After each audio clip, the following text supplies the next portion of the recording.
Magandang araw po muli, mga kababayang ka-Pokemon. Welcome po kayo sa ating live po ulit. Mission Impossible po tayo. Tuloy po tayo sa Pokemon investing, Pokemon collecting. Ngayon po ay i-grade po natin, i-rating po natin ang mga sets na yung pinaka-popular lang sa atin ngayon. At i-base po natin sa S tier, A tier, B tier, at saka C tier. Ang pinakamababa po ay yung C. At saka syempre yung pinaka-the best set ay nasa S. S tier po, mga kaibigan. So, S tier, A tier, letter B tier, at saka C category po, yung ating mga rating. At i-base po natin ito sa kanilang popularity, marketability, at ano po yung palaging tinatanong ng mga customers. So, hindi natin sila i-base po sa mga cards lamang, hindi natin sila i-base sa kanilang mga art design, kundi mostly dahil po sa kanilang marketability. Kung ano po yung madalas hinahanap ng customers natin at kung ano po yung binibili po nila palagi. At ito po ay based lang po sa ating maliit na store. No, mga kaibigan, based lang po ito sa ating maliit na store. So, nung nakaraan, it's about profitability. Ngayon naman po ay based lang po sa overall set value when it comes to marketability. Gaano po ka-popular yung set sa ating mga customers? At kung gaano po kadaling ibenta yung set sa mga customers po natin. Based po sa current market status po ng ating hobby. So next month sa susunod ng mga linggo, maaaring magbago po, pero so far ngayon po ito po yung information na i-release po natin dito po sa Jesra. Uulitin ko po mga kaibigan, mga ka-Pokemon. It's about consumer preference or consumer demand at saka yung marketability po ng set. Ano po ang binibili ng mga customers natin at ano po yung hinahanap po nila, mga kaibigan, mga ka-Pokemon. So, sa C, no? Sa C, sa pinakamababang antas. Sa pinakamababang antas. Ang C tier po natin, based po sa experience ng Jesra, focus muna tayo sa Scarlet and Violet po. So, actually, Paradox po ang... Saan yung Paradox natin? Regular ETB. So, Paradox po ang nasa C tier natin. Paradox. Paradox Reef. Hindi po siya ganong kabenta. Ayan. Hindi po siya gaanong hinahanap ng mga tao. So, Paradox Reef po. Yan po ang ating C tier. Paradox Reef.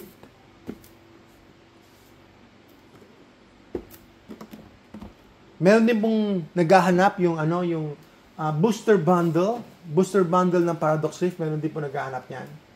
Pero sa experience po natin ay nadidelay po ang nasa dulo po ang Paradox Reef. So far ay yun naman po ang sa tingin ko ngayon ang nag-iisa lang po muna sa C tier natin. So nasa dulo po Paradox Reef. But to tell you frankly, yung set na ito ay hindi po maganda. Hindi maganda, kundi maganda po siya. No, meron po siyang angking appeal. Meron po siyang sariling kagandahan. So, fan din po ako ng Paradox Reef, pero unfortunately, pagdating po sa pagbibenta natin, hindi po siya gaanong hinahanap ng mga customers. So siguro underrated siya. Underrated. Nakakalimutan lang o napapalampas lang ng ibang mga tao. Pero yung nga po yung tinatawag na underrated. Pero biglang, baka may future pa siyang mas malaki, mas malakas. Pagdating ng ilang buwan o ilang taon. Paradox Reef po, mga kaibigan. Paradox Reef. Ang susunod naman po sa B tier, no, yung mas mataas sa C, B tier, ay ang temporal forces. B tier temporal forces. Marami po naghanap ng temporal forces compared sa paradox. Temporal forces, tsaka ito, yung meron tayong booster box. At meron pong kasamang temporal forces. Meron pong kasamang temporal forces. Ang kasama po ng temporal forces ay shrouded fable. Shrouded fable. Mga kaibigan, shrouded fable. Shrouded fable.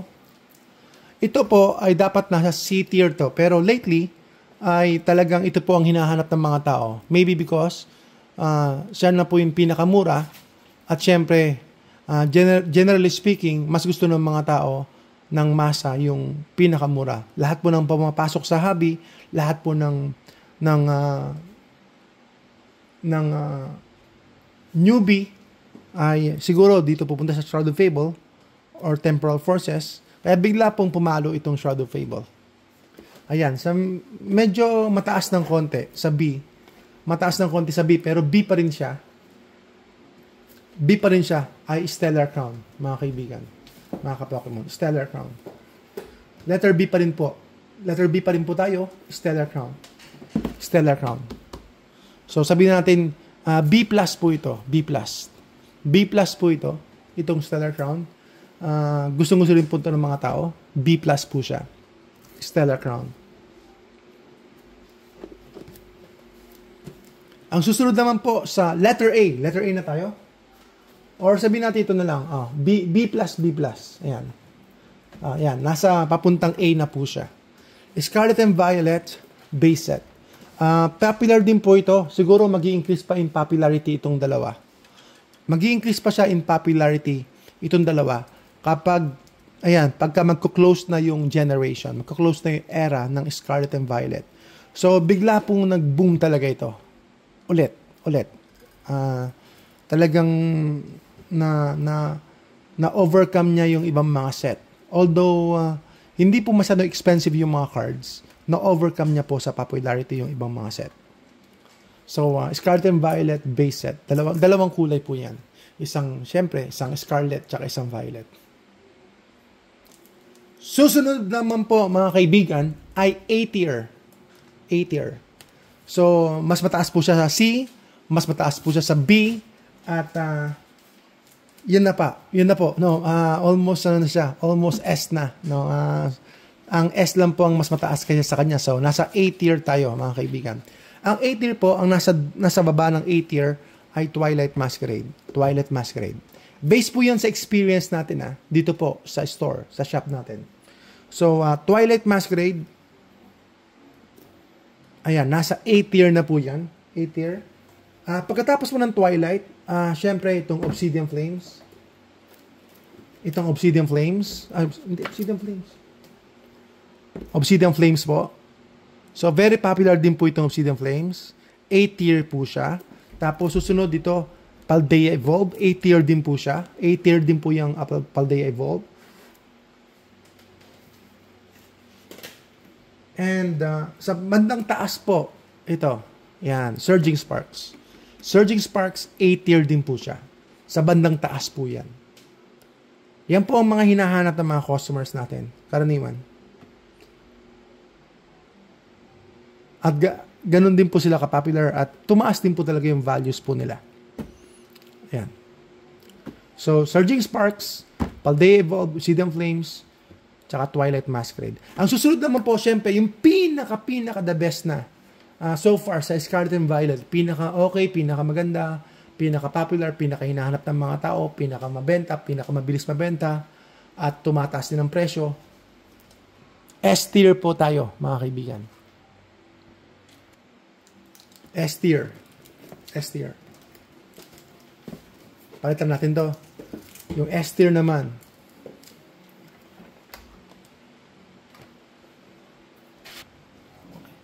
Ang S-tier po natin, S-tier.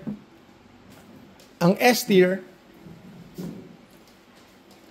Paldean Fates. Paldean Fates po, S-tier. Sold out na po tayo niyan. Wala na tayong products niyan. So, papakita ko na lang po yung Pokemon Center. Pero S-tier po talaga itong Paldean Fates. Sobrang popular, sobrang inat ng mga tao at mabilis din mabenta. And sold out na po tayo ng for siguro isang buwan na may get or something.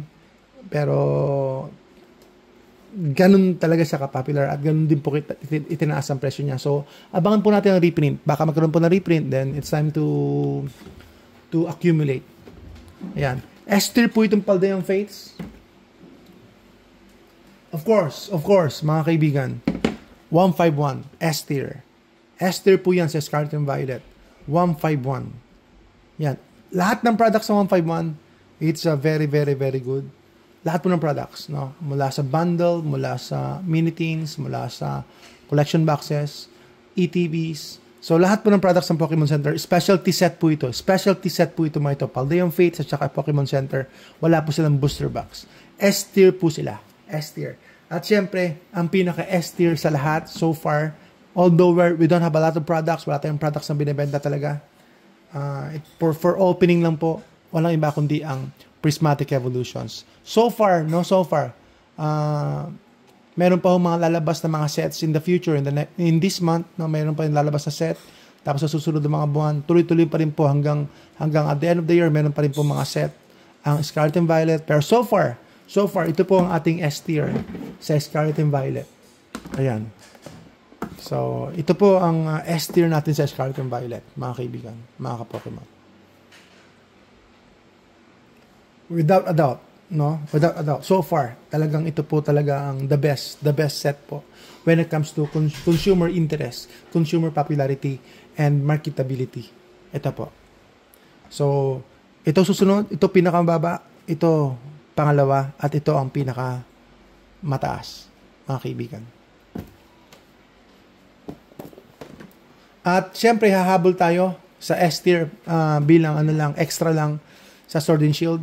Para sa akin po, para sa amin po sa Jesra, ang S-tier po ng Sword and Shield, S-tier ng Sword and Shield, Crown Zenith, of course, favorite, Crown Zenith, at saka Evolving Skies. Patalastas lang po ito kasi focus po tayo kanina sa Scarlet and Violet, pero sa pagkakataong ito naman po ang Sword and Shield. So, S-tier ng Sword and Shield. For me, this is going to be the Evolving Skies at saka Crown Zenith. S-tier. S-tier for opening, S-tier probably for potential, great potential pa rin po itong Crown Zenith. Cheap pa rin po siya compared po sa potential. And this one over here, nasa taluktok na siya, nasa taas na po siya, nasa pinnacle na po siya, making history na po ang Evolving Skies sa Sword and Shield. So, meron pa rin potential tumaas, pero upside siguro, upside potential, mas focus ako dito kasi hindi pa siya totally tumataas. So, personally, dito po sa ating store, dito po sa ating shop, ito po talaga ang S-tier natin sa Sword and Shield. Kaya yan lang po mga kaibigan. Mission impossible po tayo dito sa Just Trading. Sana nakatulong po kami. Sana pagpalain po kayo. At sana i-like ninyo, mag-comment po kayo at subscribe po kayo sa ating maliit na channel. Maraming salamat po and God bless everyone. Another day, another chance for the God Pack. Doon sa Prisma. Abangan po ninyo yan. Salamat po.